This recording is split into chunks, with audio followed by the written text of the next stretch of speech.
హ్యాపీగా పెళ్లి దగ్గరుండి జరిపించడానికి వచ్చాను అని సిద్ధు మాట మారుస్తాడు. ఇక లేనిపోని నవ్వుతూ ఉంటే ఘనాకైతే ఇంకా అనుమానం వచ్చేస్తుంది. ఏంటి ఈ సిద్ధు ఎప్పుడూ లేని విధంగా ప్రవర్తిస్తున్నాడు?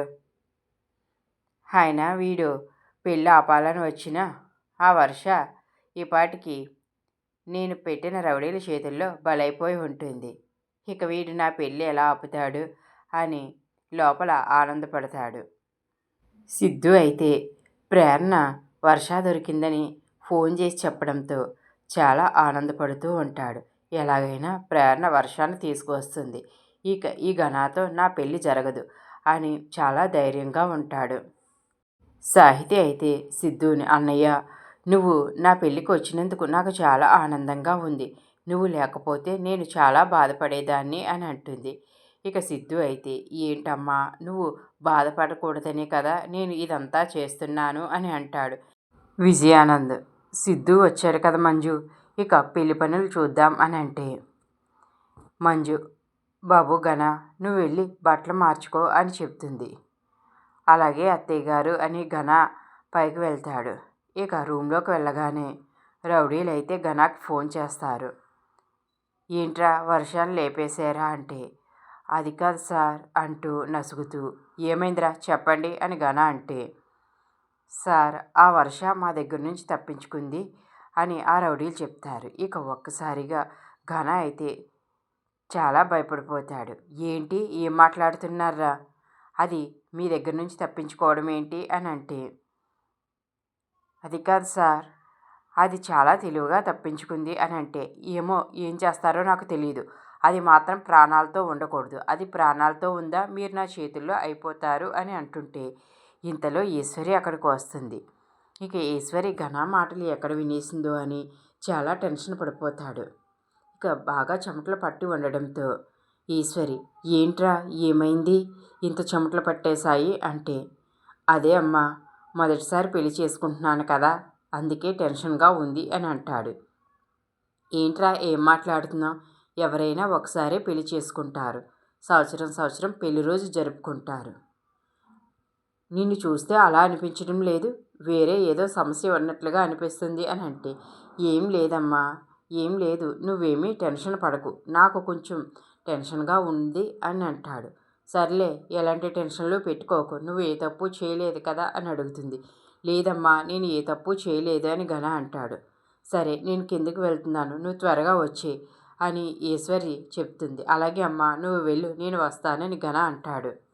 ఇక ఈశ్వరి వెళ్ళగానే ఘన అయితే ఈ సిద్ధుగాడు వచ్చి ఇలా ఓవరాక్షన్ చేస్తున్నాడు, వాడు చాలా ఆనందంగా ఉన్నాడు, కాన్ఫిడెంట్గా ఉన్నాడు అంటే వర్ష తప్పించుకున్న విషయం సిద్ధుగాడికి తెలిసింది. అంటే సిద్ధుని ఇక్కడికి పంపించి ఆ వర్షాన్ని తీసుకురావడానికి ప్రేరణ వెళ్ళింది. ఇక దాన్ని బతకనివ్వకూడదు. ఈ ప్రేరణ నాకు ముందు నుంచి అడ్డులాగే తయారవ్వింది.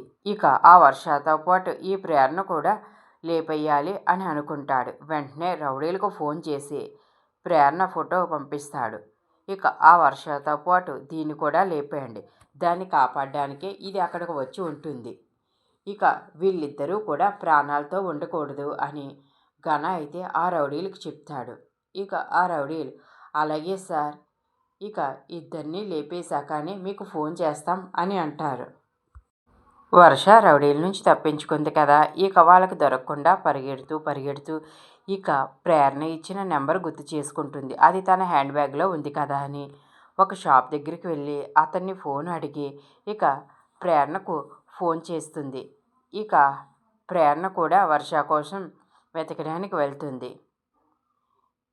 ఇక అప్పుడే ఆ రౌడీలు ప్రేరణను చూసి మన బాస్ పంపిన రెండో అమ్మాయి తినే కదా, ఇప్పుడు మనం ఆ మొదట తీసుకొచ్చిన అమ్మాయిని ఇప్పుడు ఈ అమ్మాయిని ఇద్దరిని కలిపి లేపేయాలి, కానీ ఈ అమ్మాయి చాలా తెలివైందని మన బాస్ చెప్పాడు, ఈ అమ్మాయికి ఎలాంటి డౌటు లేకుండా చాలా తెలివిగా లేపేయాలి అని అనుకుంటారు.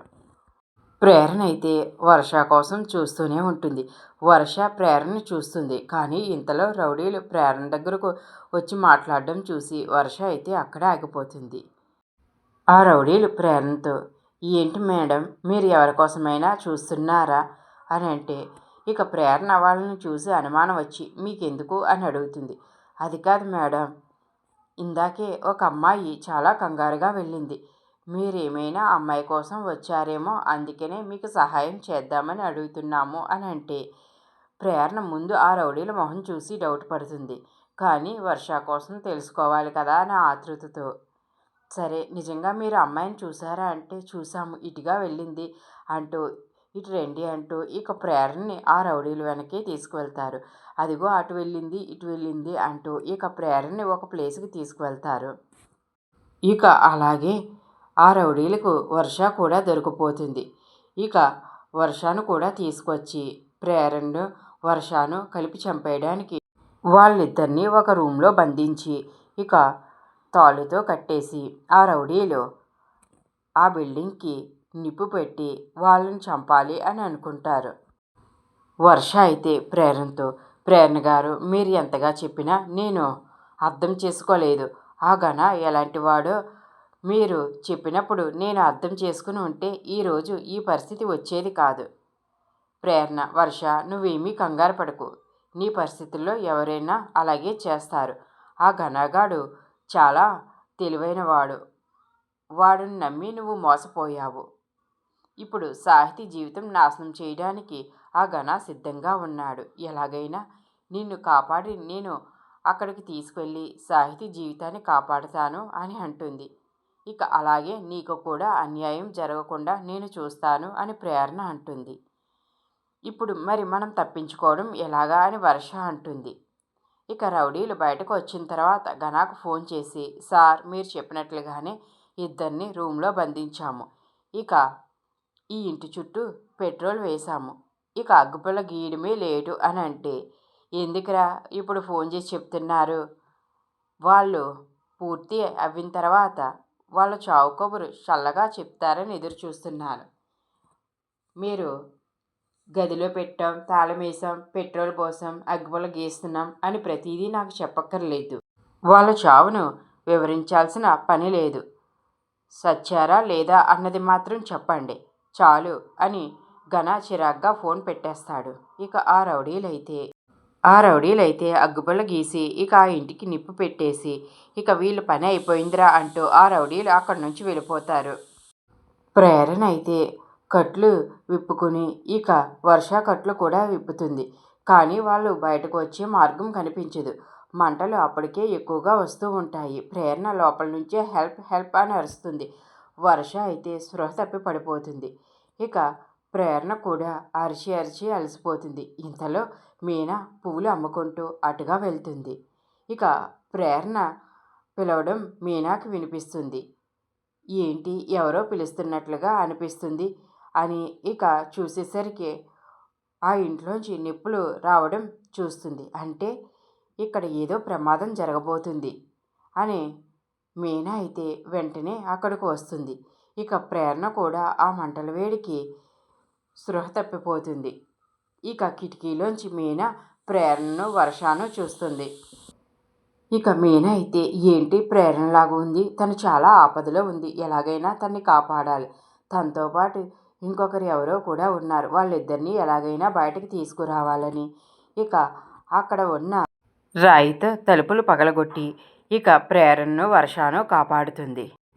వాళ్ళిద్దరూ స్పృహలో లేకపోయేసరికి పక్కనే ఉన్న కుట్లో మంచినీళ్ళ బాటిల్ తీసుకొచ్చి ప్రేరణ వర్ష మీద చల్లుతుంది. ఇక వాళ్ళకు నీళ్లు తాగిస్తుంది. ప్రేరణ అయితే, మీనా, చాలా థ్యాంక్స్ మీనా, నువ్వు నన్ను కాపాడావు, అలాగే నాతో పాటు మరొక అమ్మాయి జీవితాన్ని కూడా నువ్వే కాపాడాలి అని ఇక ఘన గురించి చెప్పి, వెంటనే నన్ను సిద్ధు వాళ్ళ ఇంటికి తీసుకువెళ్ళు, అక్కడే ఆ ఘనాగాడు సాహితిని పెళ్లి చేసుకోబోతున్నాడు, మనం అర్జెంటుగా వెళ్ళాలి, టైం లేదు అని అంటే ఇక మీనా, పదండి, నా స్కూటీ మీదే వెళ్దామని ఇక మీనా వర్షాను ప్రేరణను తీసుకుని అయితే సిద్ధు ఇంటికి బయలుదేరుతుంది. ఇక సిద్ధు ఇంట్లో వాళ్ళంతా కూడా మీనా, ప్రేరణ, వర్షాలను చూసి వాళ్ళ పరిస్థితి చూసి చాలా కంగారు పడతారు. ఇక ఘన అయితే చాలా షాక్ అయిపోతాడు. సిద్ధు ప్రేరణ దగ్గరికి వెళ్ళి, ప్రేరణ నీకేం కాలేదు కదా అని అంటే, నాకేం కాలేదు సిద్ధు, నాకేం పర్వాలేదు అని అంటుంది. వర్ష అయితే ఘన చేసిన మోసాన్ని అందరి ముందు బయట పెడుతుంది. మీనా ప్రేరణను వర్షను కాపాడి తీసుకొచ్చి ఘన సాహితుల పెళ్లి జరగకుండా ఆపడం మీలో ఎంతమందికి నచ్చిందో కామెంట్ చేయండి. ఇలాగే జరగాలని అనుకుంటున్నారా? ఈ స్టోరీ మీకు బాగా నచ్చినట్లయితే లైక్ చేసి షేర్ చేయండి.